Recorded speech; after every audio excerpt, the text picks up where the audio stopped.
আসসালামু আলাইকুম রহমতুল্লাহ। এখন রাত বাজে ৩:৪০।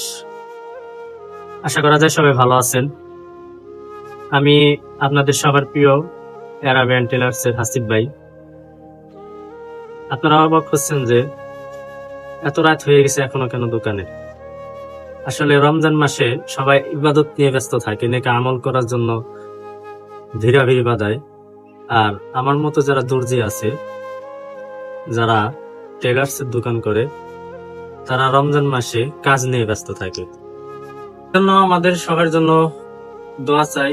যারা অ্যারাবিয়ান টেলার্স এর কারিগর আছেন, আমার জন্য দোয়া চাই। আমিও সবার জন্য দোয়া করি, যেহেতু রমজান মাস বরকতি মাস। আর একটা বিষয় না বললেই নয়, অনেকে SMS দিচ্ছেন, ফোন দিচ্ছেন, ভাই এখনো কি অর্ডার নিচ্ছেন কিনা। হ্যাঁ, এখনো অর্ডার নেওয়া হচ্ছে। আমাদের আর 300 সেটের মতো অর্ডার করলেই আমাদের টার্গেট অনুযায়ী ফিল আপ হয়ে যাবে। এজন্য SMS যাদের রিপ্লাই দিতে পারতেছি না, এজন্য আন্তরিকভাবে দুঃখিত। সবাই ভালো থাকবেন, আমাদের জন্য দোয়া করবেন। আল্লাহ হাফেজ। আসসালামু আলাইকুম রহমতুল্লাহ।